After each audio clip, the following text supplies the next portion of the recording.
Hello. Hello, everyone.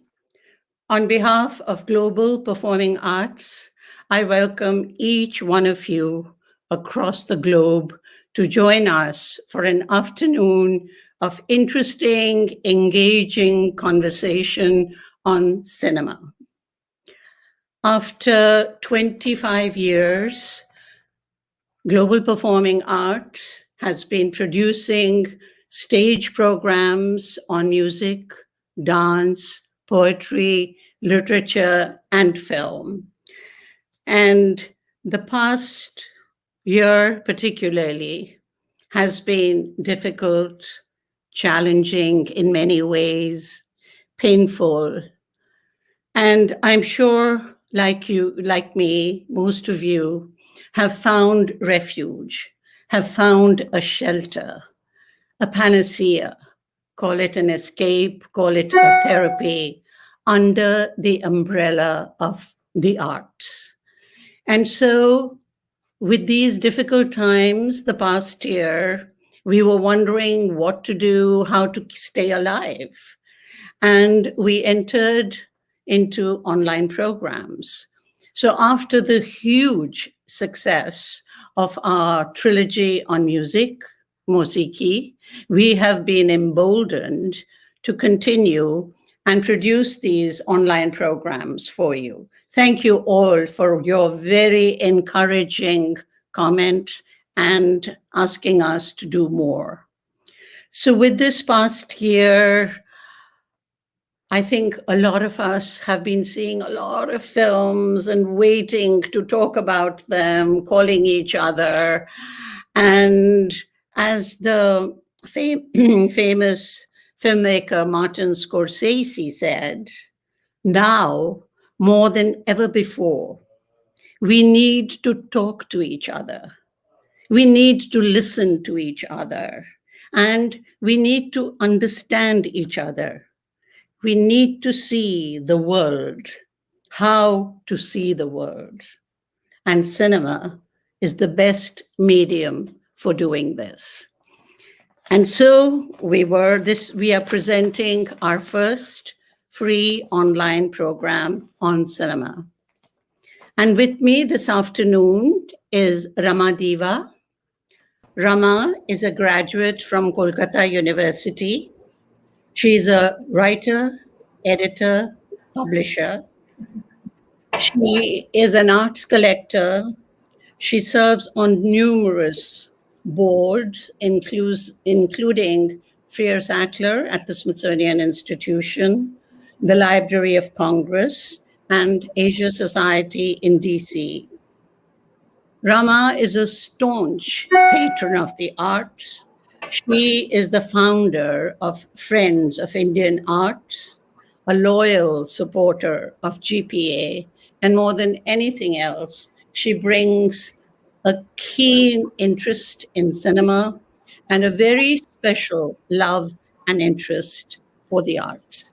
Thank you so much, Rama, and thank you so much for being such a loyal, continued supporter of global performing arts. Thank you, Manjula. And I love the fact that you bring the arts and the community together. So thank you for that. We're all in it together. We're holding hands and making it possible. Also with us this afternoon is Arindam Ghosh. Arindam is an economist. Hi. Hello. Namaskar. Arindam is an economist at the Trade Commission, but actually his second profession is director, producer, scriptwriter, and a very accomplished actor. Arindam is a graduate of Jadavpur University. He is also the artistic director of Ebong Theatrics, here the Asian Theatre Group in Washington, D.C. and beyond.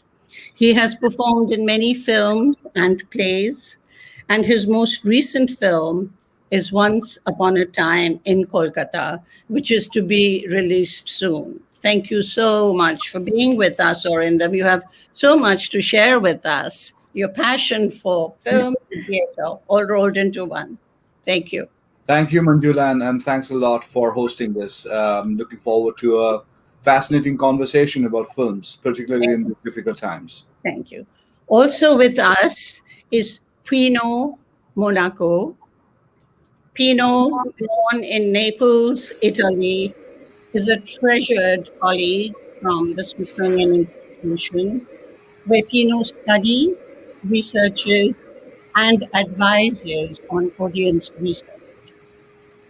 Pino is an art collector, and he's the only person I know who can go every evening, either to see an art exhibition, to go and see a play, or to go and see a film. And I can barely digest when he comes in with all his excitement and enthusiasm for all the art.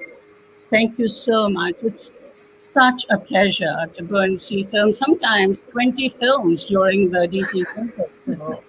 And we're analyzing sometimes each frame of the film. So it's such a pleasure. Thank you so much for being here, Peter. Thank you so much, Manjula. As everybody said, it's a real pleasure to be here. It's an honor. I would love the discussion. Thank you so much. Thank you. Thank you. And also with us, although behind stage, is Uday Kamath, Dr. Uday Kamath. He's the CEO, Chief Analytics Officer at Samash, but I know Uday as Mr. Genius who does it all. I don't know how many hours in a day he has. He's a musicologist, an amazing musicologist with his knowledge. He's a poet, a writer. He can write a nazm in one evening and send it to all of us the next morning. He's a gourmet cook, a marathon runner. GPA is not able to do any program without him. He is such a staunch, strong supporter and encourages us all the time for every program that we do. And today, he's our technical director. We're all in your hands, Uday. Thank you so, so much for doing this for us. Thank you, And we're Manjula. here connecting Miami and now Houston. We can't go into all the ordeal you've been dealing with, Pino. That's another story. But we're all here to welcome SUMAN GHOSH, our special guest, the keynote speaker for today. SUMAN, thank you so much. And is it sunny in Miami, or you say the sun's not quite so bright today, huh? Today it is not so bright, so don't be misled by the light on my face, but yeah. Don't be misled. Yeah.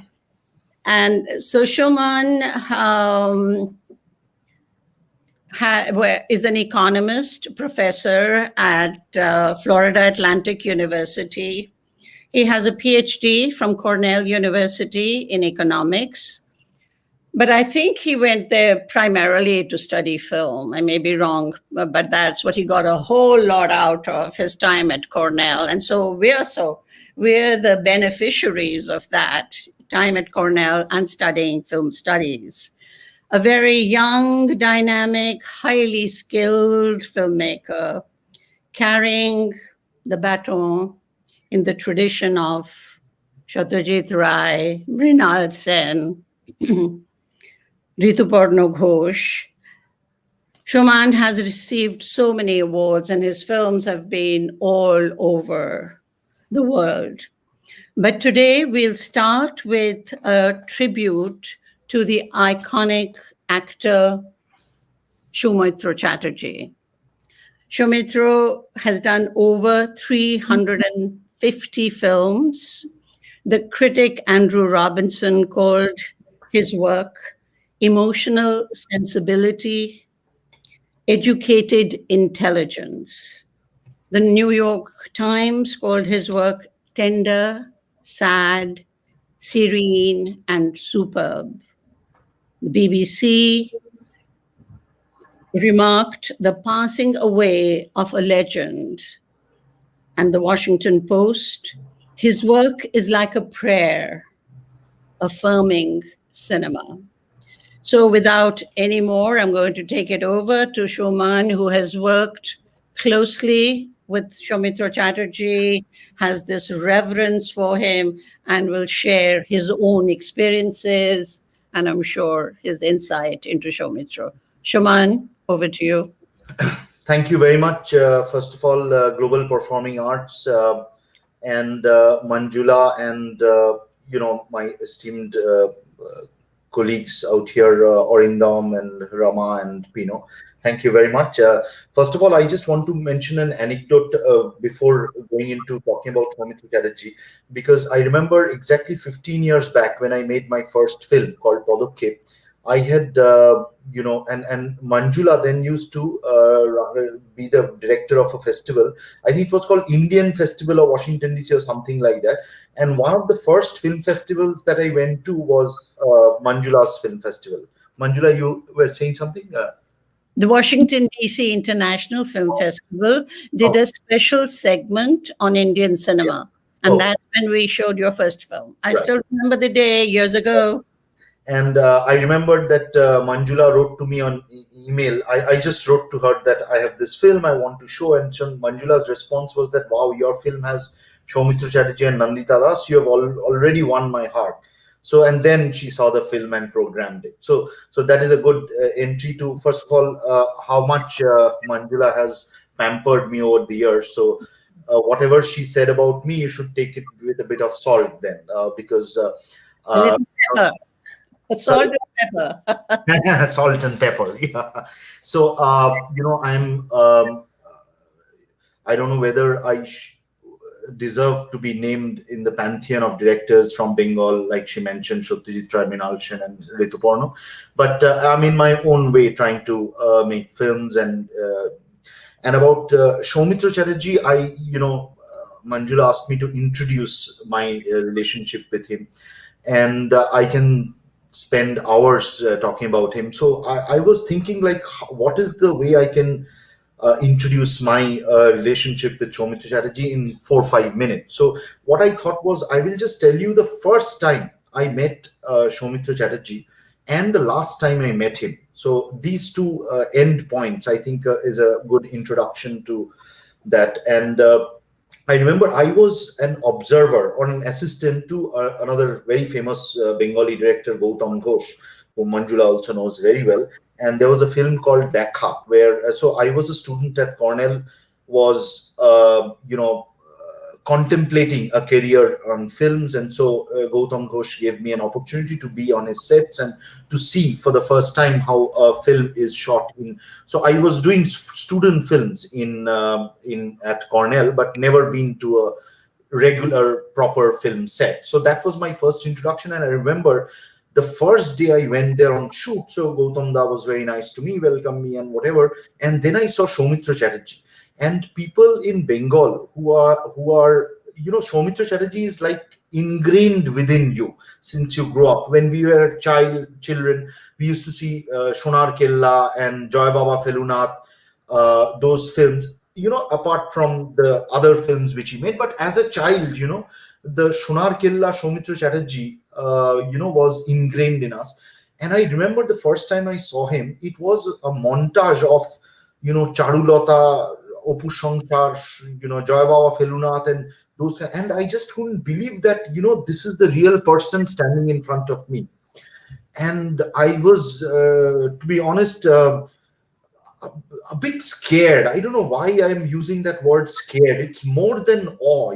This pantheon, this, almost like, Satyajit Ray, SOUMITRA CHATTERJEE, and they are like, gods to us in Bengal. And I didn't have the courage to talk to him the first day.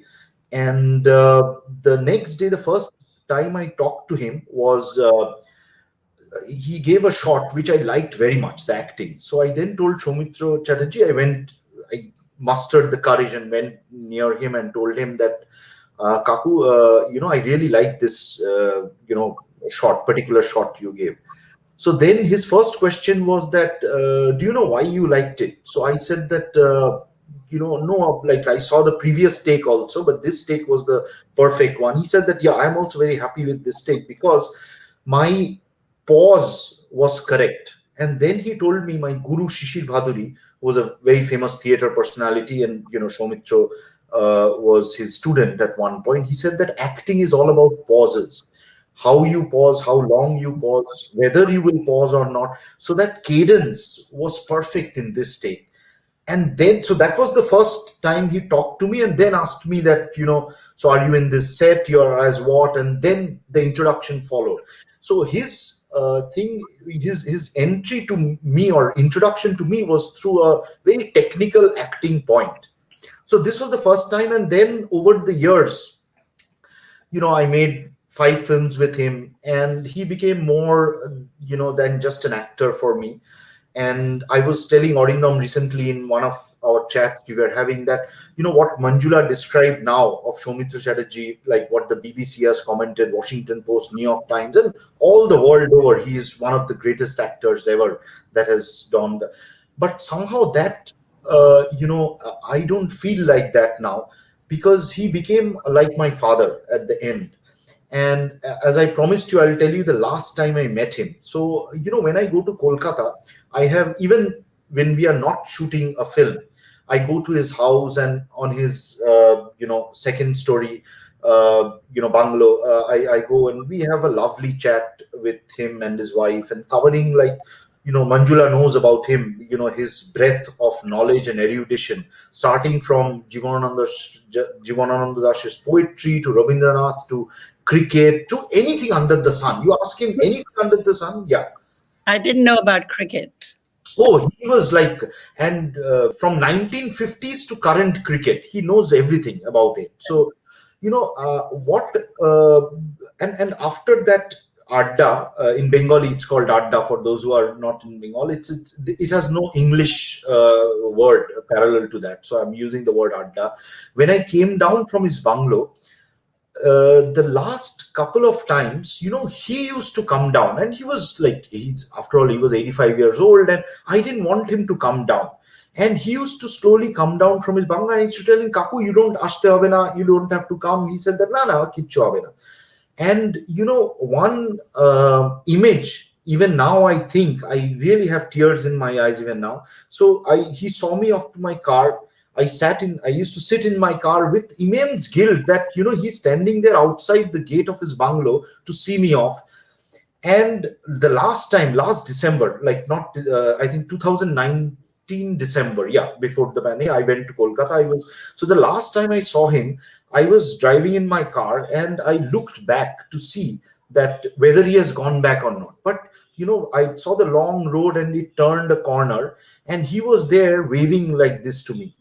And I found it a bit eerie and, a bit odd, that, why is he standing for that long? And it was winter. Remember, he was coughing, but and somehow you can see the imagery there. He was like there, and my car has gone far away. And, that was the last time I saw him. And then the pandemic started. I was in the US. And I used to talk to him on the phone, and he was, talking about a new book on Galileo, which he was reading and stuff like that. But that was the last time I met him physically. So this is my SOUMITRA Kaku from the first time I met him, that pantheon, that legend and whatever. And he became like my father, as if he was wishing me good luck in my life as he remained back in his bungalow. So this is my small introduction to SOUMITRA Kaku, very personal introduction. Shuman, you were so fortunate. Yeah. And also, some of your films that have become so famous, so popular, and that you have given through your work, his films to us. Arindam, do you want to add any of your special anecdotes about SOUMITRA CHATTERJEE? Yes, I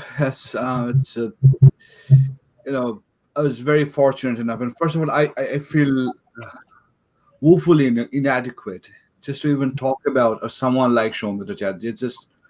It's mind-boggling. Every visit with him, or every time I met him, it was like almost like an opportunity to sit at the fountain of knowledge, of charisma, of talent, of humility. I mean, it was every time it was wonderful.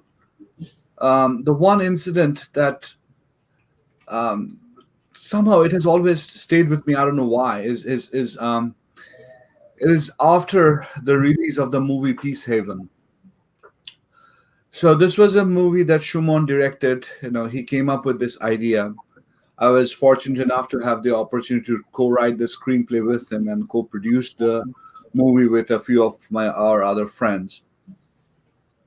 And we had put in a lot of heart, our own personal experience, a lot of thought into the movie, and Shumon did the fantastic job of telling a story which starts from a very real space, but then slowly evolves into a very surreal level. And SOUMITRA Kaku had a very prominent role in that. He was one of the three protagonists. The three protagonists in this film was all 75 plus old people living in Kolkata, and they had a very particular pursuit that they're undertaking. 75 plus young people, I would say. Very, very absolutely. So we did it, and SOUMITRA Kaku and everyone loved doing it. It was so wonderfully done. We were very excited. We released the film. Unfortunately, it met with a bit of a lukewarm response from the audience, because apparently, even without seeing, people thought the topic was a little too morbid for them to come to the theaters and watch it. Anyhow, it is what it is. So we were. I was a little, of course, depressed, sad that this is not getting the attention that it should. And as whenever I'm in Kolkata, I'm sad or not. Every evening, my Kolkata is spent at the Academy of Fine Arts, which is the absolutely mecca of Bengali theater. This is the place where, for the past 100 years, we have had many memorable performances. And I just go there and watch a play every evening, pretty much. And so I was there that particular day. It so happened that SOUMITRA Kaku had a performance. He was it was doing a play called Pera, and so I was just there, and I was sitting outside with a cup of tea. It was half an hour before the show. I was just waiting there, not particularly doing anything, just watching and observing and taking. And I saw SOUMITRA Kaku arriving by car, and I knew that he had a elaborate makeup and he had a lot. So I didn't want to bother him. He just got down from the car and walked into the auditorium. And I just didn't feel like bothering him because I know he was going to get makeup. So, but I was surprised that, 15 minutes after that, a guy comes out and say, SOUMITRA CHATTERJEE is calling you. Please come backstage. And so I go with him backstage. This is one of the green room, and I see him getting ready for the show. So he was already changed into the costume. There was a makeup man who was putting on beards and all kinds of crazy hairdo on his, giving compliment. And he was there, sitting there. And I walk in, and he has apparently, I didn't know, but he has noticed me sitting there. And the first question when I walked in, he asked, so what is the last week collection on P7? How are you guys doing? And I was kind of taken aback. I mean, this is remember, the show is, he was about to go on stage in about 10 minutes or so. And I said, it's not doing that well. Clearly, he was a little disheartened hearing that. He told me, I'm sorry that you guys are not getting, the feedback or the kind of response that it should have. But don't worry, this is a film for the posterity. People will realize what this is, maybe not now, but maybe a few years down the line. Mm-hmm. Let's do the following. Why don't I record something for the film, which you can use as a promo, and let's see if we can generate more interest about it. And he did that. And we will. What was remarkable about that encounter was two things. The first was, I realized how dedicated he was to the craft. His craft. It's not he is SOUMITRA CHATTERJEE. He did not need to worry about the box office collection of a film that he is doing at that stage of his career, at that stage of his arc of whatever things he has achieved. But he did, because he was so much invested and cared about his craft. This was his life, and that was a wonderful lesson that he imparted, that how much care he brought to the table. And the second thing is he was almost prophetic. And we were fortunate enough that Netflix picked up P7, and believe it or not, it has been close to about 4 or 5 years since we released the film, and it is getting a second life online on Netflix, creating a lot of buzz, a lot of excitement, and so hats off. Right? He was kind of, and that experience and that prophetic moment had kind of stayed with me till now. Arindam and SUMAN, just to add a few words about Peace Haven. I really did not see it as a depressing, morbid about death. It is actually a celebration of life. Death is inevitable. It's not something, like an accident, but it's the whole journey that these men take. And I think it's SOUMITRA's unforgettable performance. He literally, took the philosophy of life, the celebration. I really saw it as a celebration of life and loved it. And I'm sure it's going to have a second, third, fourth life too. So I think I'm going to ask Rama. SOUMITRA CHATTERJEE came to Washington, D.C. I think it was his first trip, because he told me that, I never go for all these festivals and awards that are given to me. And I was so thrilled, so excited that he had accepted our invitation for the Satyajit Ray retrospective. And Rama has some very special personal anecdotes. Well, I did meet him when he visited Washington, D.C. several years ago. And as SUMAN was saying, I grew up in Kolkata. And, when you grow up in Kolkata, he's this great icon, this great person that, he's part of your life because he acted in so many films and he was such a great actor.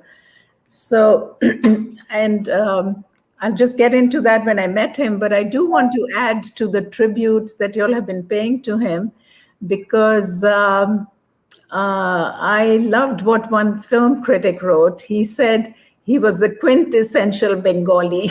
And I love that.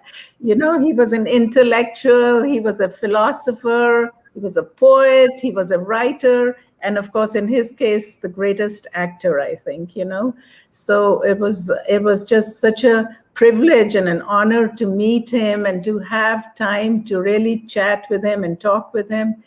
So he was in Washington, D.C. several years ago, as you said, for the Smithsonian's Satyajit Ray Film Festival. And he was staying with our very close and dear friends, Manjula and Ghosh in that area, in the DC area. So we got to meet him there. And then one evening they had a very nice dinner to honor him. And he spoke very well, of course, and, said a few words. But the thing that impressed me and everyone else was such a strong presence in the room. I mean, you walk in, of course, he's tall and handsome and charming and erect and everything else. He's a strong physical presence, but such a charming and gracious person. So that comes through also. You talk to him. He was very comfortable speaking with people. I've met several other movie stars who are not so accessible, who are not so comfortable, who will, not want to chat so much. They'd rather just finish the film, the shoot, take the picture and move on kind of a thing. But he wanted to engage with everyone. If you went up and spoke to him, he would talk to you. And the thing that stuck with me was, I did ask him, I said, we've seen you in so many films, and you think, are you ever going to retire? Please don't, And he just looked at me very thoughtfully, very sweetly, and said to me, no, I can't retire because acting is my life. He said, if I don't act, I can't live and breathe. I must keep acting. And fortunately for him, he acted till the end. And, we are happy for him for that he didn't ever really have to retire from films. Yeah. So that was just a very memorable, very beautiful evening. But as I said, what we remember is that he was such a gracious, accessible person for being the kind of actor, the great actor that he was. So, and of course, yeah, Rama, remember at that dinner, yes, here was SOUMITRA CHATTERJEE, tall, handsome, yes, way above any one of us, and reciting Tagore. He could have recited yes, all night, all night. And he himself was a poet and a writer, and I think Shuman in, I think it's in Podok notes, it's in the Bashuporibar, that they say that the end narration was written by him. Those were his words. And it was so beautiful because, it's a philosophy of life. He talks about the circle of life, and then he talks about how there are things that the rain reminds him, the brishti, the rain, and Bengali brishti, that reminds him of the, the power that's beyond us, that there's something, a rhythm in nature, there's something larger than us, larger than life. So beautifully expressed, and of course, written by him too. So the CHATTERJEE Drive retrospective was actually a citywide celebration of his work, and SOUMITRA was our first guest. And for me, etched in my memory forever and ever, sitting at the National Gallery of Art with him sitting next to me and watching the Apu trilogy. How can I ever, not feel that moment? And when we went up to the lobby, like after film discussion, a very tall young man, maybe in his early 20s, came and touched SOUMITRA's feet. And I was kind of, and I took him aside and I said, well, are you familiar with his work? He said, of course. I've seen the Apu trilogy 200 times now. There must have been an exaggeration, of course. But I was so touched. And that was exactly what I think the medium of cinema does. It crosses all these boundaries of culture and language when it's of that high quality. And so I think in closing for SOUMITRA, something comes to mind. I don't remember which critic wrote, but it was a Bengali critic who, after SOUMITRA passed away a few months ago, said, the tree may be gone, but the shade will live forever. Ever. Beautiful. Shuman, you are, and then might know who called it, but it's kind of stayed with me. So, and then Shuman's work continues. You see, he's carrying keeping the cinema, the kind that SOUMITRA CHATTERJEE was involved in. And we'll turn to Shuman's work now. As I said, an economist, filmmaker, he divides his time between the two. The French critic, Francois Truffaut, said a film should express either the joy of making cinema or the agony. I am not interested in anything that exists in between. And quite honestly, that's how I see Shuman's work.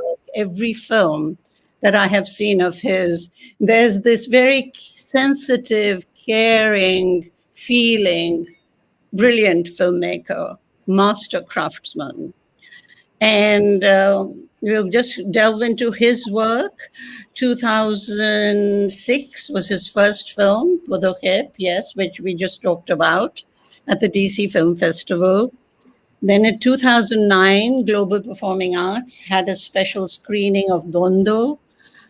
Chocolates and champagne and people just did not stop talking about it. And just some of my favorites, and I think I'd love to hear more about Shamal Uncle, Turns Off the Lights. Kadambari is one of my very, very favorite films. And Adhar we'll talk about, and Peace Haven we just did. Bashu Poribar also we must talk about one. Again, we showed that at the DC Film Festival when it was about 4 years ago, I think, 3 or 4 years ago. And his new film, Searching for Happiness. So now we have so many questions for you, Shuman, but I'm going to turn it over to Pino, my cineast friend, who analyzes each film that he sees and has recently been seeing Shuman's film. So Pino, it's to you. First of all, it's a real pleasure to be with all of you. I was very interested in many of the lenses that were discussed. The way I approach the movies. Well, first of all, I was not that much aware. So to me, when Manjula invited, there was a wonderful opportunity to see just what the movies were about it. I've never been to India, unfortunately, even though I think I know through the country through Manjula, other friends.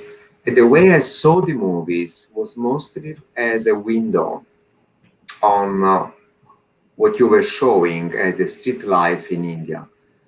They were so realistic that many times I could feel, beside the sounds, but also the smells, the tastes, as well as, like you were mentioning, the last movie, Searching for Happiness, you can totally perceive the feeling, the joy, the excitement of the little girl of the anxiety of the mother. So to me, the way I perceive your movies was as a balance between documenting what is India and also having a narrative part which attracts the audience within the movie.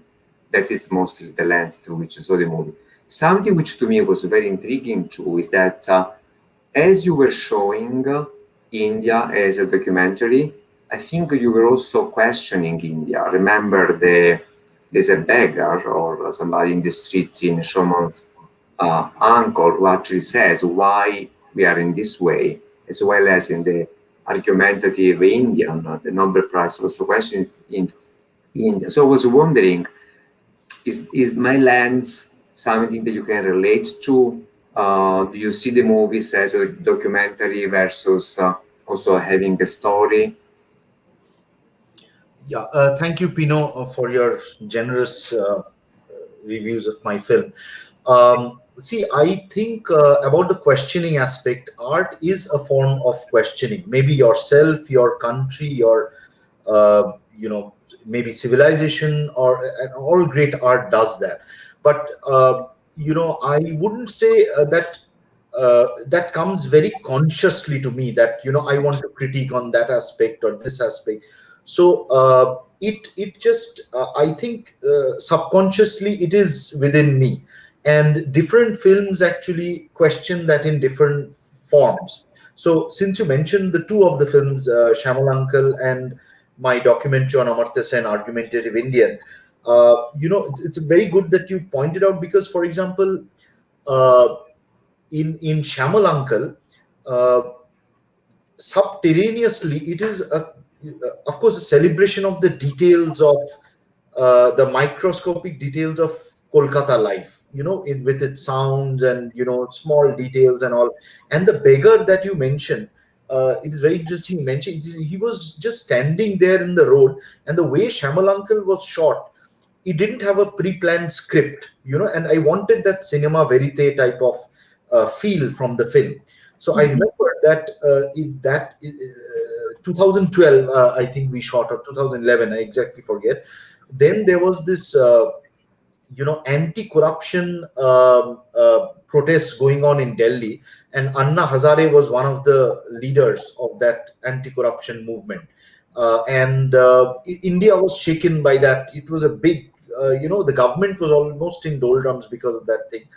And that beggar, actually, whom we thought was a beggar, it came out from our camera. So I told our cinematographer that he's our next character. And we shot it with a very small crew. So he took the camera, and I asked Shamal Kaku that, why don't you ask him about the lights? Because you see, that film was also a comment on India about globalization, and probably you understood that Shamal Uncle and his friends were of the older generation, and Kolkata is a very Marxist, CPM was in power till very recently. So it is a very left-leaning populace, particularly of that generation. So Shamal Uncle was a comment on, their anxieties and anxiousness about the changing India. So lights was a metaphor of the globalized India in last 20 years or so. And and very luckily we got that when we asked that beggar that what is it, he said that, this nothing will happen to India, well, forget about the lights, nothing will happen to India. इसीलिए तो अन्ना हजारे बैठा है, like that's why Anna Hazare is protesting in Delhi. And that came out. So it was, I shouldn't take credit for what you mentioned. It was just an accident where our camera, luckily got that viewpoint. And probably later I'll request Arindam to show a clip also where an adda or a conversation is going on amongst the Shamal uncle's friends, which was also not planned as such. They didn't know that they were being shot on a film. I said that we are doing some stills. And the other one about Amartya Sen's documentary, that was more directly a questioning of India, in the sense that, those who have been following what India is going through currently, certain things didn't agree with my sensibility and a lot of other Indians all over the world and in India also, I know. And Amartya Sen was a person, I thought he was continuously questioning this government and a lot of the policies of this government and things like that. So so through Amartya Sen, I vicariously, it was a protest. And you will see in the documentary he talks a lot about what is going on in India, and not only in India, about Trump. And then Trump was the president, and Theresa May was the prime minister in England then when I shot that film. So that was a very conscious effort of questioning our country. And unfortunately in India, questioning your country is branded as anti-national or something like that. But I think that's a healthy part of democracy. And arts, particularly any form of arts, and because I work on cinema,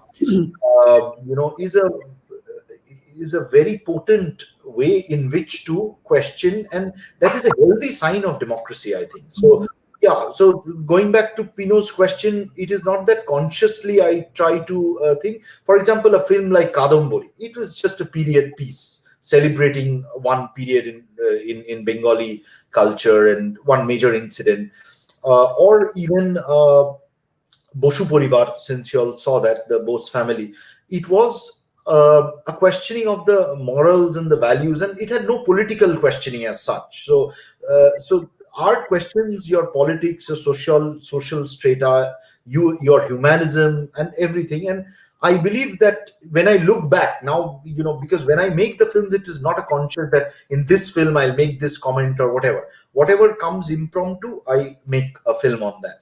But later when I look back now, since I've made 8 or 9 films, probably different films have questioned that notion in different forms. Yeah, Rama, you have. Arindam, sorry, Rama, you wanted to say something? You're muted.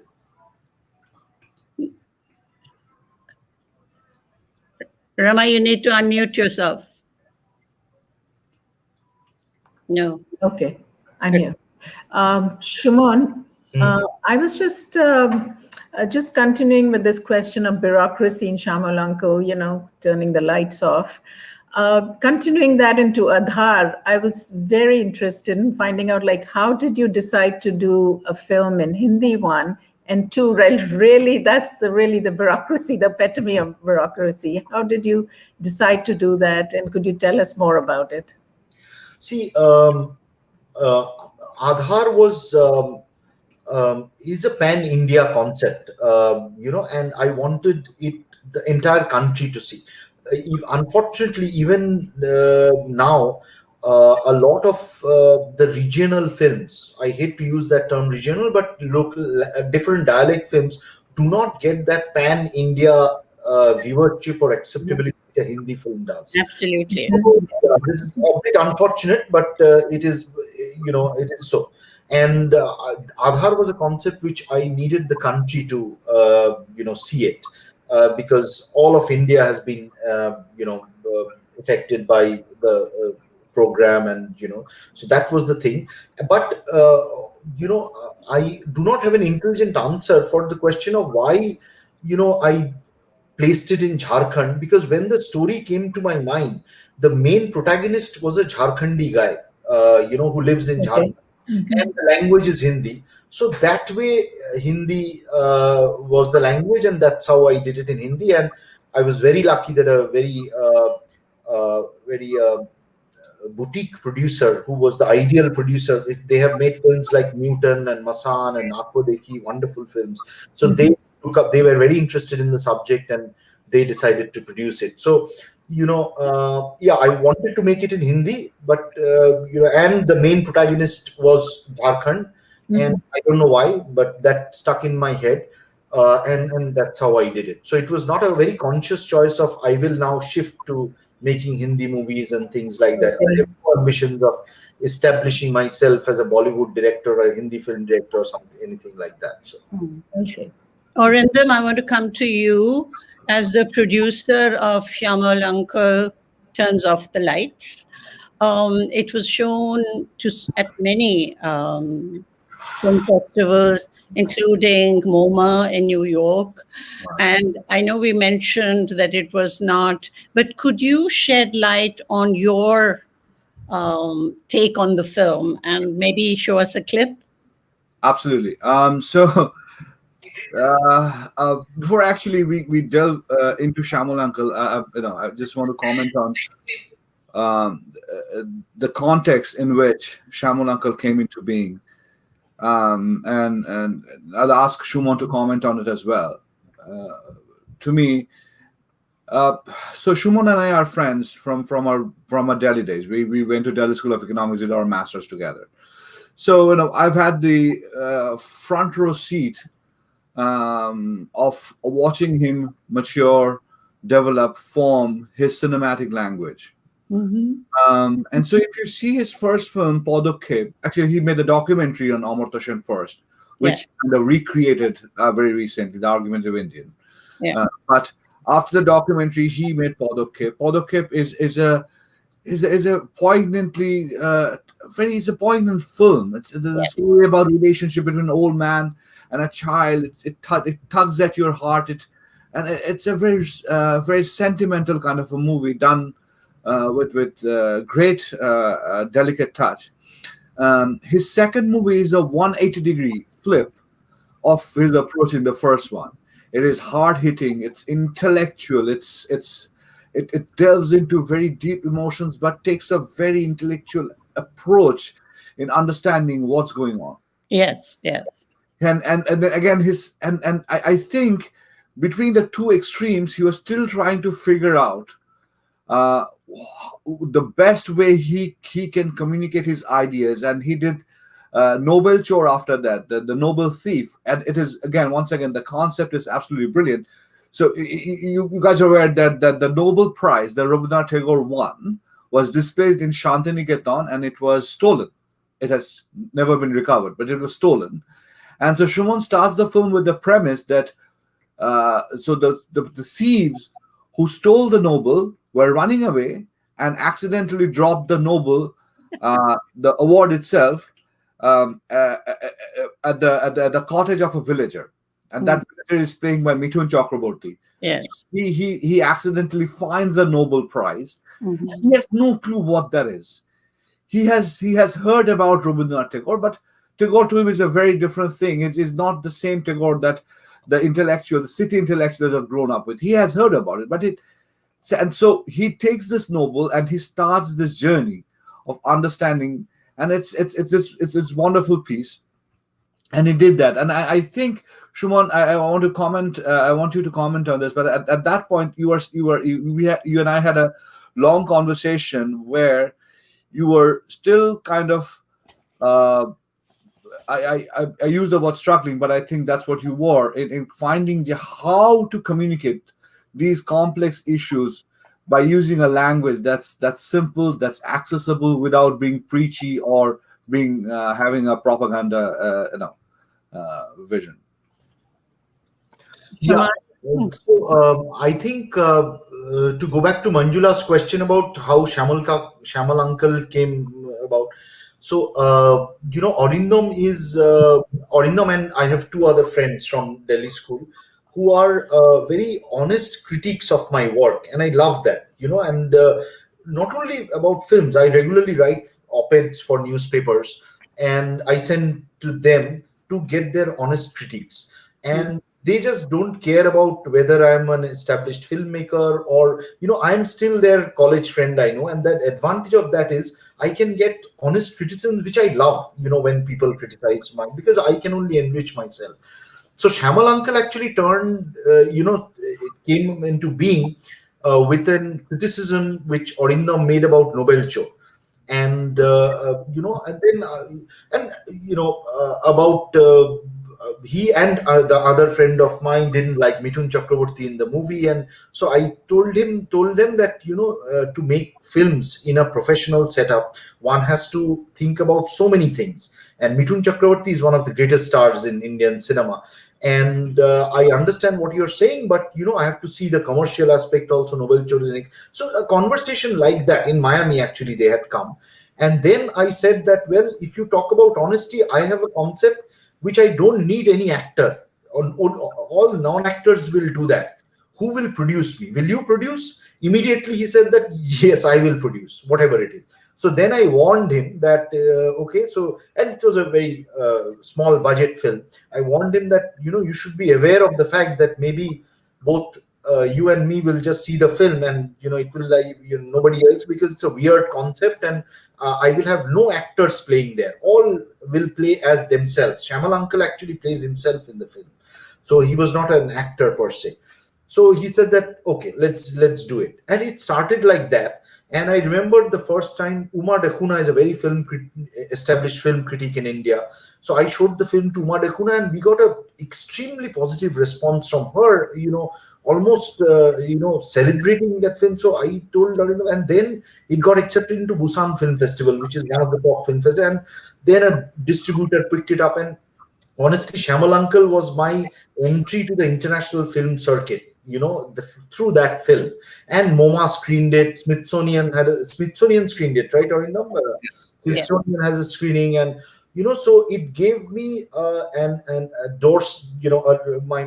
I could step into that world through Shyamal Uncle. So that was the inception of Shyamal Uncle. Going back to how it started like an casual banter between friends. And now it has, so many people talk about that film and talk to me, about Shyamal Uncle. So a lot of the credit goes to Arindam for taking up the challenge and, deciding to step up, keeping that. Yeah. I mean, you cannot but love the idea. So the idea, for those who haven't seen it, it's very simple. That based on a true story. Shyamal Uncle, who was Shuman's dad's friend from his childhood, almost, he was then what, 76 back when we did it, 76, and he had narrated this incident to Shuman that a couple of years back, then he observed that the street lights in Kolkata were left on during the day. And so the street lights are supposed to have an automatic timer, and they were supposed to go off at 6 a.m. But they kept it on till 10, and it bugged him. He did not like the waste, and so he wanted to find a way to turn off those lights in time. And what happened subsequently from his experience was almost like a Kafkaesque journey to the bureaucracy in Kolkata and West Bengal. And that's, he said, it was in his Shuman's mind. And when he described it, he said, yeah, sure. I mean, if you can manage it within the whatever, we respectively we call it micro budget films, but the way it's called medium budget films. So our total crew was what, 5 of us.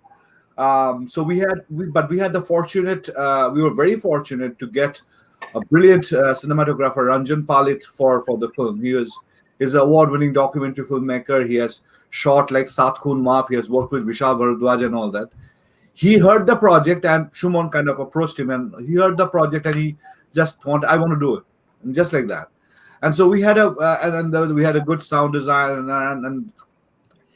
but the way Shuman was doing the film, at times I was absolutely sure that this is not going to work. This is going to be a major disaster. And the particular scene that we want to show you is one prime example. So, and as Shuman described, there's something called Adda in Kolkata, which basically is a gathering of friends Now, I use the word friends in a very loose manner. So, for example, Shamol Uncle had a Adda session in evening with people who are about his age from his neighborhood, and so they would sit in in public places, drink tea, and talk. And they would talk about there's no connection between the topics. So once they maybe start with the politics of the day, then someone would comment about the temperature, and someone will talk about the socio-economic impact of temperature, how rich people will not feel so cold. From there, someone will make an observation about the increasing number of crows in the city. And this is bizarre set of topics that evolves one from the other. And so Shumon had this bright idea, you know what, we will take Shamol Uncle and we'll film this Adda, and he will just casually ask about the lights, and we'll see what we can get.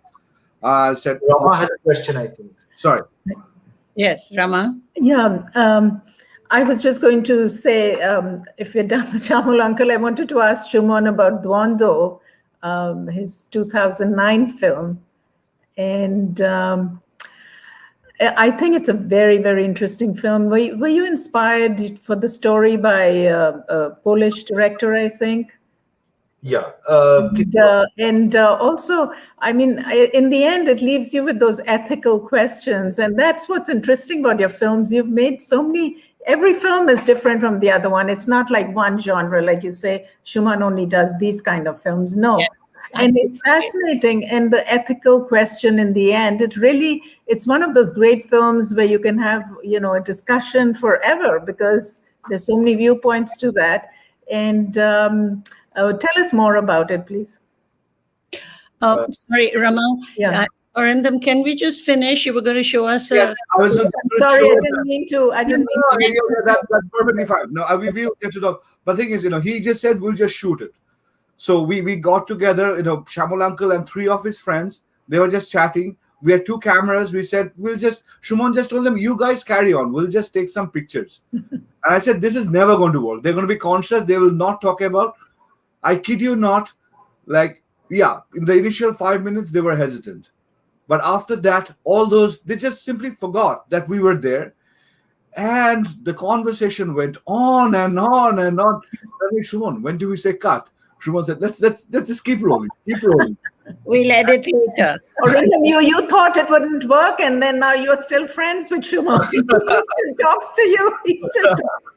Better to have more. And let me actually try to bring up this clip, and you'll see this is a bizarre set of conversations, but it was one of the high points of the film. Okay.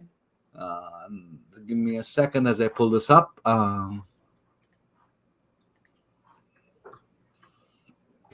Wait, what you doing? সকালবেলায় উঠে বুঝলে সকালবেলায় উঠে আমার লাগছে And this is exactly where the ঠান্ডা লাগে না একটা জিনিস বাড়ে একটা জিনিস কমে যে জিনিসটা কমে এটা কিন্তু শেষ করতে দিলেন যে জিনিসটা কমে সেটা হচ্ছে টেম্পারেচার কম, আর যে জিনিসটা বাড়ে সেটা হচ্ছে বয়স। তখন এই যে আমরা বাঁকুড়া স্পোর্টিং ক্লাব এখন তো বয়স ঠান্ডার মধ্যেও একটা শ্রেণীগত ব্যাপার আছে। ওই কাওয়া বলছো মানে পৃথিবীর সবচেয়ে ভালো পাখিদের মধ্যে অল টাইম একটা এক্সিকিউটিভ লুক আছে, টাকানো দেখেছো কিরকম এরকম রিয়েল এক্সিকিউটিভ পরে নেমে দেখে নিল কে কাকে মারতে হবে কোথায় সালা খাবার তুমি অন্যভাবে দেখেছি। আচ্ছা মানে সত্যি কথা এই লাইটগুলো জ্বলে কি করে, মানে how is it operated, any idea? Kolkata কি করে চলছে এটা বুঝতে পারছেন আপনি? ভোর 4টায় কি করে ট্রাম যায় খেদিপুরে? না না ঠিকই, কথাটা হচ্ছে যে how it is running it is only known to the working class people. Middle class people পক্ষে, আমাদের পক্ষে, those who are not connected with the labour, তাদের পক্ষে সম্ভবই নয় কলকাতা কী করে চলছে এ সম্বন্ধে কল্পকাহিনী ছাড়া অন্য কিছু বলা। আরে এই ঠান্ডার জন্যে কি সকালবেলা পর্যন্ত আলো জ্বালিয়ে রাখার দরকার আছে? এই যে স্ট্রিট লাইটগুলো অন্ধকার তো সকালে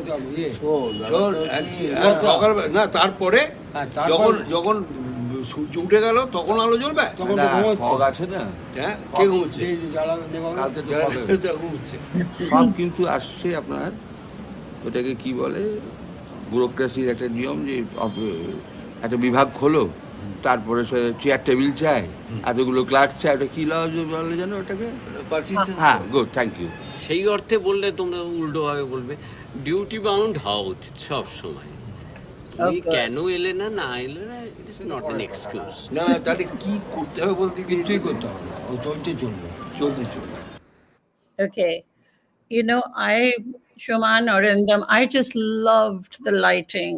I mean, you just took us down those dark alleys of Kolkata and then inside his house, especially the second time I saw it, I loved the crafting of the film. So we'll go to Dondo. Rama, you had, Shuman, she had a question for you.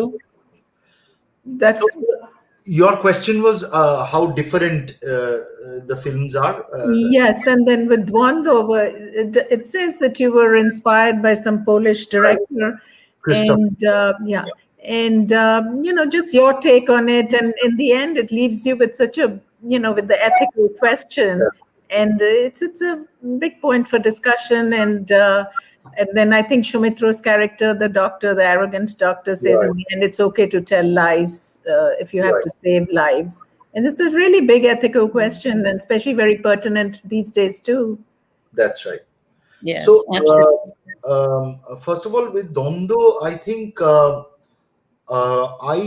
if you ask me personally, it is probably SOUMITRA's one of the best performances in all my films. Though Bodok talked about and P7 or Boshu Poribar is, but I think Dondo's his performance was, you know, it was very difficult role also, where he had to, you know, learn about the technicalities because he was a doctor, and you know, and the way he performed this thing.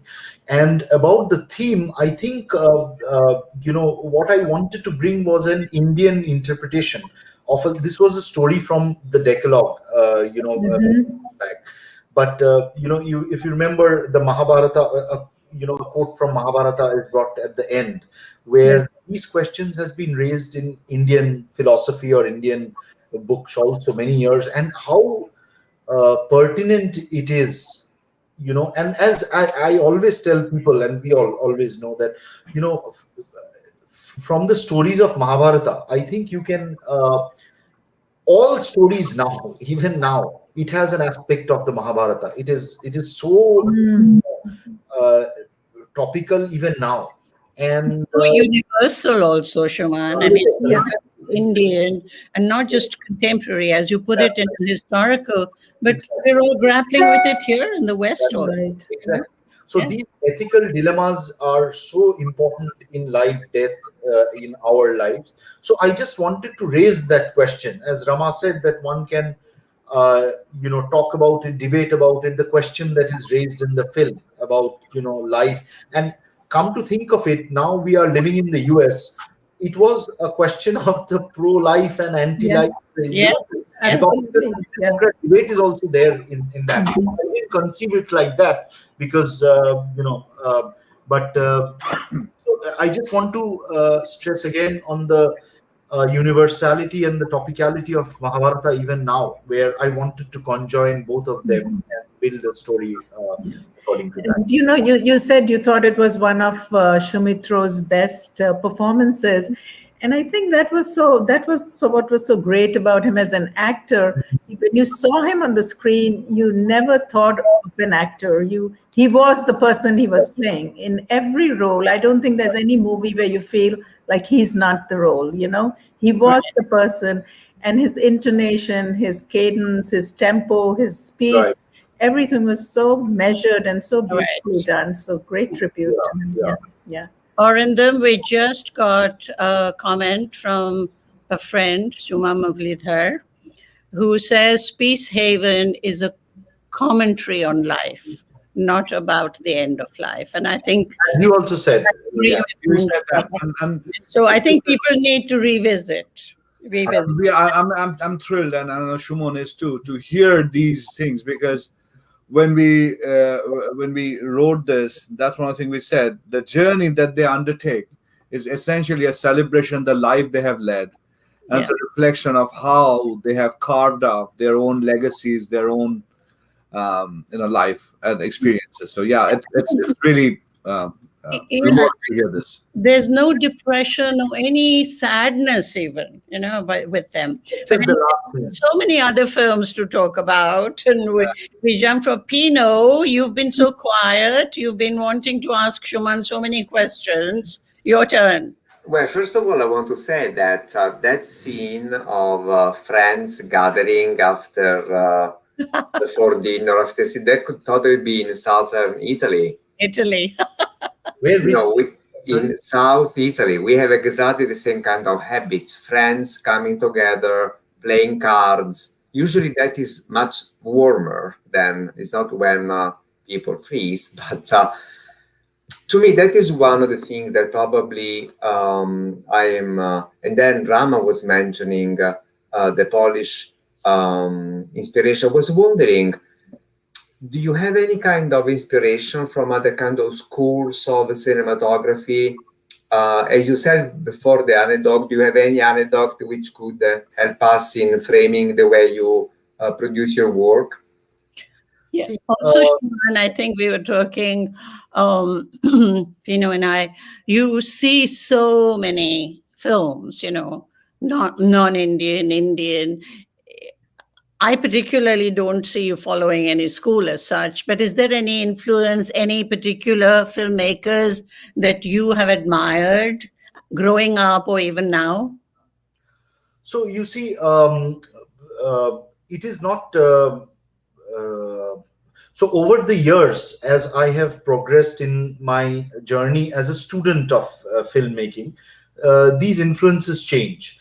And of course, as I told you in the beginning, also any Bengali film, cineast will Satyajit is soaked in Satyajit Ray's work, and while we grow up, so that is by default an influence. But I remember in Cornell when I went to film school. The first time I saw Ingmar Bergman's films, where we saw Persona and Wild Strawberries and all, that was almost, a life-changing experience for me to see Bergman's films then. And to be honest, then I was, contemplating how much love do I have for films so that I can make or dive into that profession, though I was doing a PhD in economics then, remember. So I think Bergman was responsible in a big way, and because I hadn't seen such a film before when I saw Persona or Wild Strawberries or Winter, like those classics. Yeah. And as I told you, it has evolved over the years, and I see all kinds of films. So I remember another big influence was the Iranian films in the late 1990s, Makmal Baf and Kiarostami, particularly Jafar Panahi. Those filmmakers were big influences. But then some of the Hollywood directors like Steven C. Soderbergh, I'm just enamored by his work. Martin Scorsese. Now, I'm not mentioning the usual culprits like Akira Kurosawa or thing, but currently I saw that a weird change of taste has happened in me, and probably because I'm growing old or whatever. So I have two extremes. The type of filmmakers now I enjoy are very, for example, if you know a filmmaker called Ari Aster, or Kelly Reichardt, they are current independent filmmakers, typically working out of New York. And Kelly Reichardt did a film called Wendy and Lucy, which was a couple of years back. It was in Sundance, I think. Or Ari Aster is a big. So they are one extreme of, and they're young generation filmmakers and very bizarre ways of filmmaking, which I just love it. And I'm now going back to silent era films. There are directors like F.W. Murnau and of course Griffith and Strawham, and so I think I'm having a split personality symptom now, where I'm following these very cutting edge directors, and also I'm reliving that silent era work, and I honestly believe that some of those works are comparable to, even just they were silent movies, but the acting, for example, I was telling all the actor friends or whatever, there's a movie called The Last Laugh by F.W. Murnau, and the main actor there, it was 1923 movie. I have never seen a performance like that. So again, going back to our original topic of Soumitra Chatterjee, I miss him so much because he was a dictionary or encyclopedia of films. And the last time I saw Last Laugh, I called him to India, and I am, like I told you, like his child who gets enthralled. I want to impress him with certain things, and that is my biggest prize. And Soumitra Kaku was so impressed. Oh, Last Laugh! Oh, that actor! You should see his other film. And what he referred to me about that actor's film is another 1918 film. And he talked about his acting style. He said that, oh, nowadays nobody sees those movies. Those are, and Soumitra was also like that. He was a wild fan of Irfan Khan, and Nawazuddin Siddiqui. He used to talk to me a lot about their work. And also he remembers those works of 1920s and 1930s and those kind of things. So to come back to your question about influences, all of these, Kieslowski's trilogy influenced me a lot at one point. And then the Iranian films, I said, the Mexican directors, Cuarón and Iñárritu. So I am a scatterbrain, I think, and I just keep on seeing movies. And somehow in the back of in my CPU, certain things get imbibed.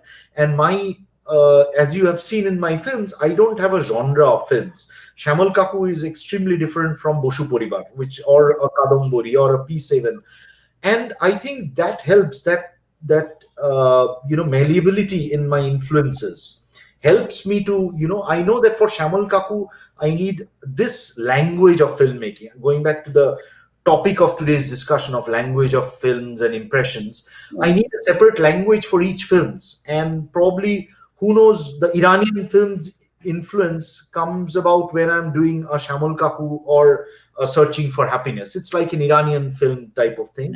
Or when I'm doing a Boshu Poribar, it is probably Satyajit Ray and Rituparna Ghosh. It has that flavor of, or Aparna Sen, another of my very, very, filmmaker. I love her works. So it is like that. So influences are there. I cannot pinpoint 2 or 3. I can give you a list of 100. So just the filmmakers you've been admiring.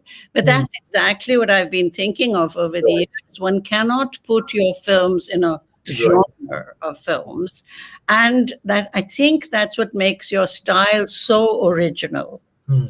And again, Pino was wanting, I think, I would like to hear actually from Arindam and Rama. Your films, Rama had commented, based in Bengal, Kadambari, and they're basically, set in either the history, the culture, the streets. And yet, I find people like Pino, people who are really into cinema, interesting, intellectual cinema, can relate to it at so many levels. Are you aware of that? Or Pino, you have a... Actually, I was wondering, I think in one of the comments before you were mentioning there are so many different nuances, so many different lenses through which you can see the movies, the cinema. I was wondering if the audience, I think Arindam was mentioning the original response of the audience to Peace Heaven, if the audience, especially nowadays that your movies have been seen in so many different venues, so many different audiences, do you have in mind also what kind of impact you would like to have, what kind of impression you would like people like me coming out from the movies? Very nice question. Yeah, I think you see, in short, no, I don't have it in my mind, because then I think the work gets polluted in a sense if I have the audience in mind.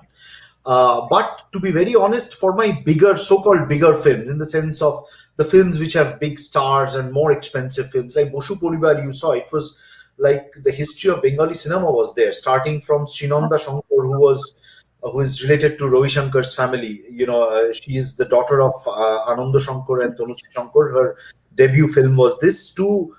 We are talking about SOUMITRA Chatterjee and Aparna Sen, who was in Boshugar, but Poran Bandopadhyay, Arun Mukhopadhyay, Lily Chakraborty, and the current big stars like Shashwat Chatterjee, who was in Kahani, and Rituparna Sengupta, who has been in so many of Rituparna's and Aparna Sen's films. So, in that type of film, I feel that I have a responsibility towards my producer, so that he recovers the money and makes a sizable profit. So there, I am probably conscious. And I mentioned earlier the conversation which I had with Arindam when we made Shyamal Uncle, where casting Mithun Chakravarti was a strategic casting, I would say. He's a brilliant actor, great actor, but I think you can call that corruption or pollution from an artistic sense, where I knew that casting Mithun Chakravarti will guarantee me box office success. And, so in those films, I'm willing to compromise. But in films like Shyamal Uncle, as I told Arindam, that, I will take no actors. Even I was telling you all, Arindam played a small part in Shyamal Uncle too as an actor. And in my Searching for Happiness, he also plays a brilliant cameo in my film.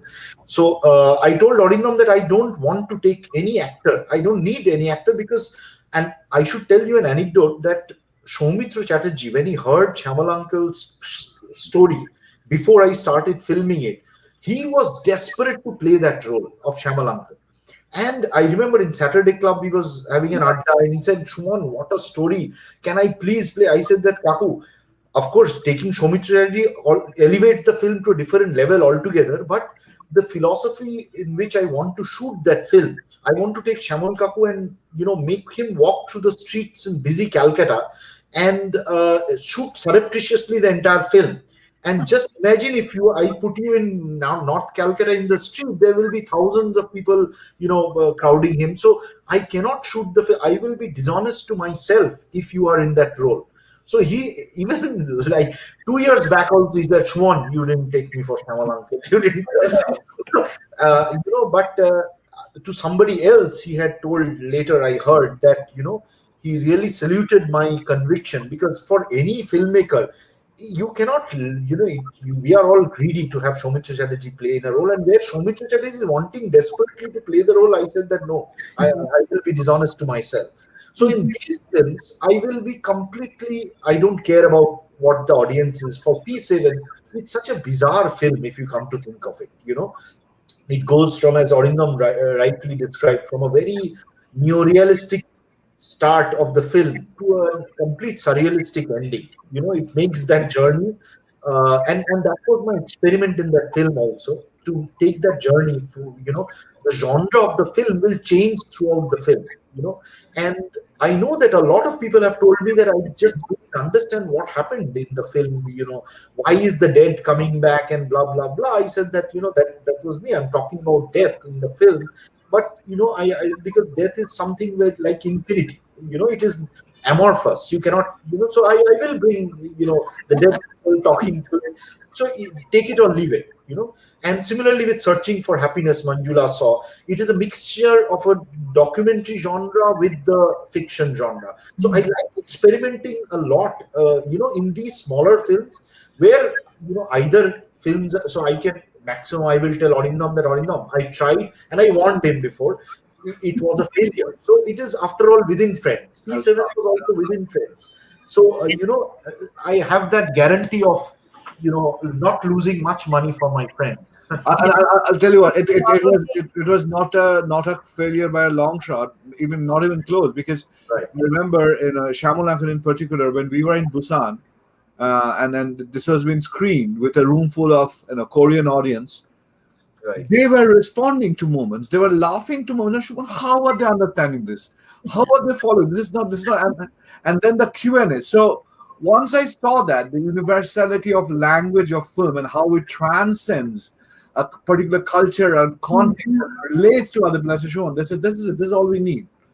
This is called spontaneous filming by Shuman. So, and you can tell, actually, you can tell when you're seeing the films.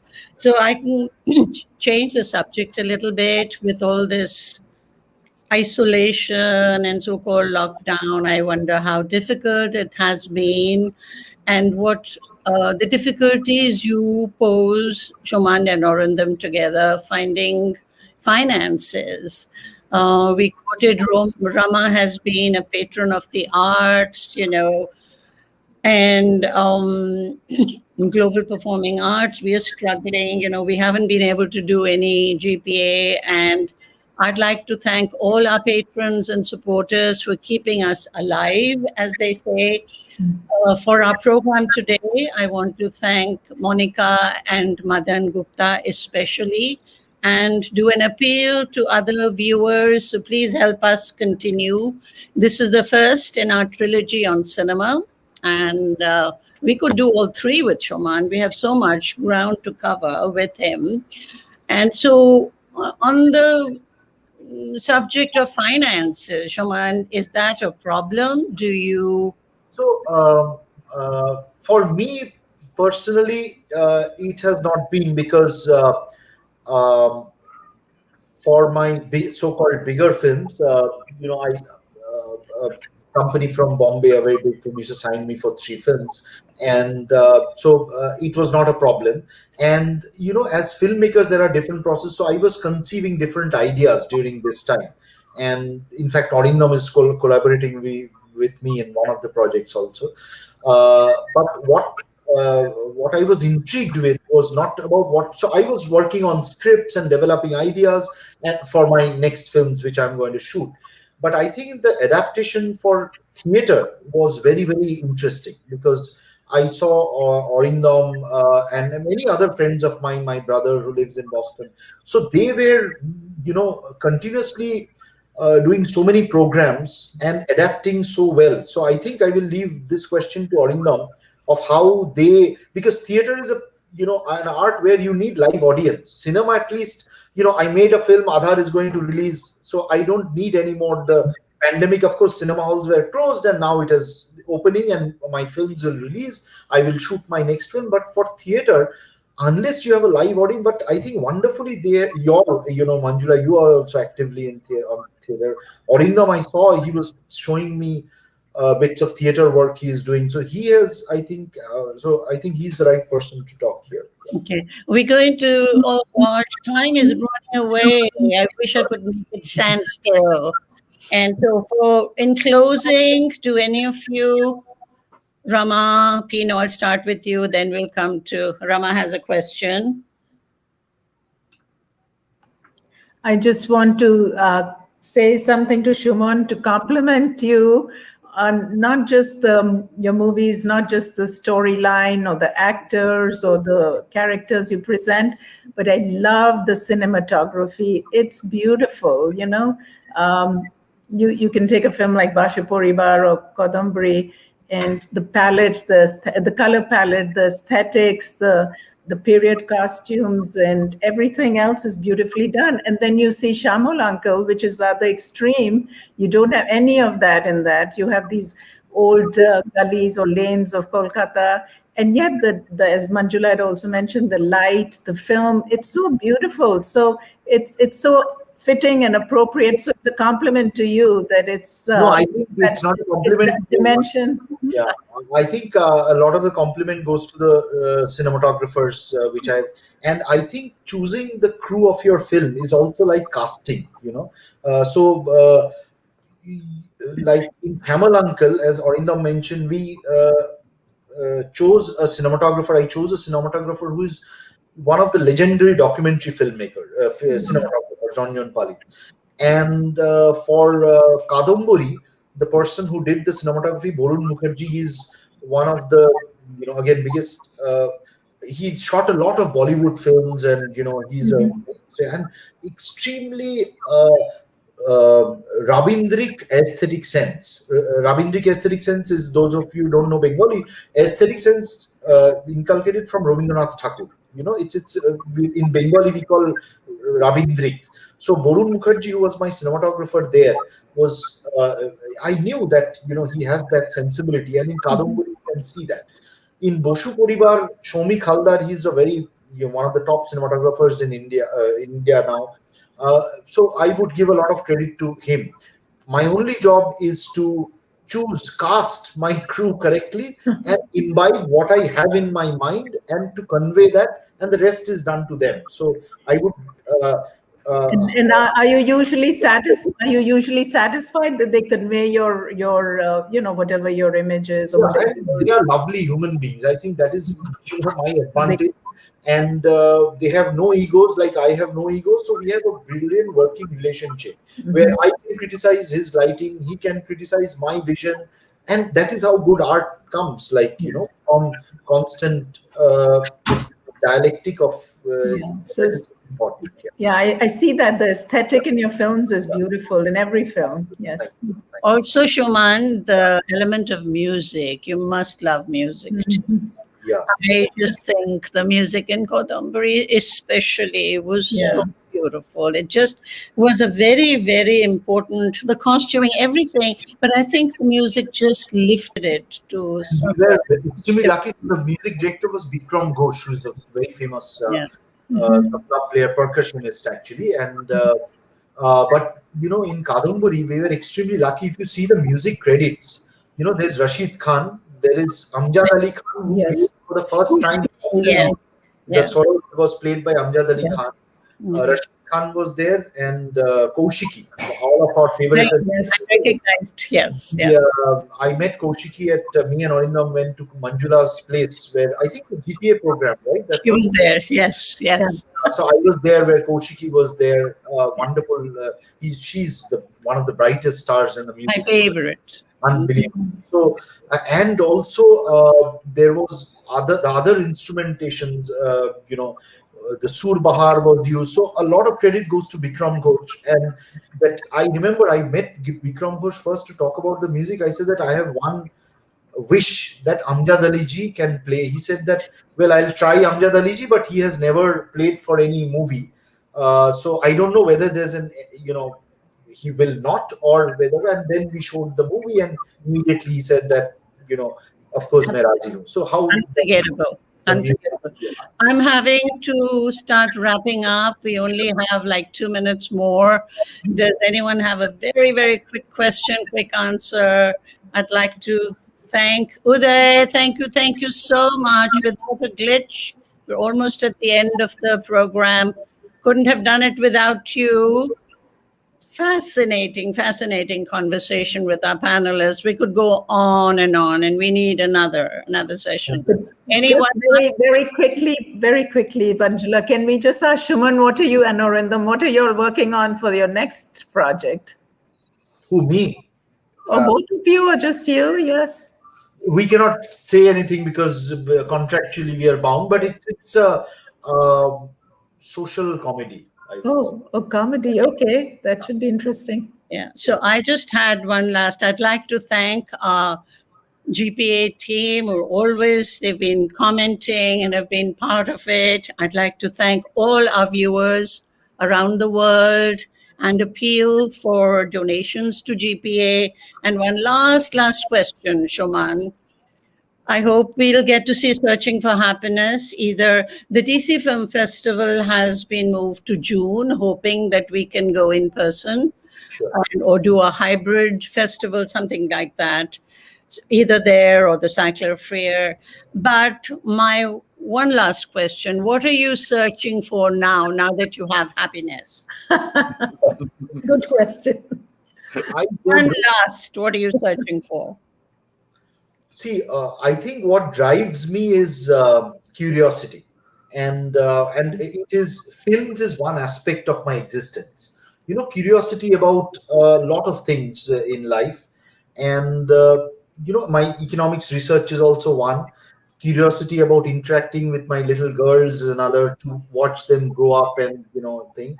So I'm in this search for something which I also don't know, and curiosity drives that. I read a lot, which is my first passion actually, more than films actually. So that is how, that is what I'm searching for, something which I don't know, searching from the unknown. So that's it. what a filmmaker needs. Exactly. So I do hope we can get you to DC for the festival. I'm looking forward very much. Anyone else for the last few words? We have maybe a couple of minutes rounding up.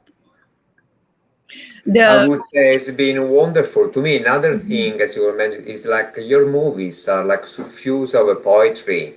There is a softness, there is a tenderness in the way. Also, when you make documentaries, they're never violent, even though you show things which could be seen from a violent perspective. Absolutely. Also to you, but there is always that softness. That I wonder if that is because of the Gore influence of Bengal culture. Could have been. Yeah, I think, but my first response to that is you all are extremely kind, and so thank you very much for that. But I also enjoyed the session so much in coming to know Pino and Rama. Of course, Manjula has, as I told in the very beginning, she has pampered me from the very first film. She has, her aesthetic sense I respect so much. And you deserve more. Sorry. You deserve more. And Arindam has been my, in a sense, big inspiration, but his criticisms have egged me to do better work. And not only him, I mentioned to other friends I have. So, this is how the journey goes on with all of you. Thank you so much. Yes. Thank and you. on that note, Thank you. Thank you. Thank you. Thank you very much. thank you for making such a fabulous conversation. The language and impression of cinema. Onwards. Thank you. Bye. Bye. Bye. Bye.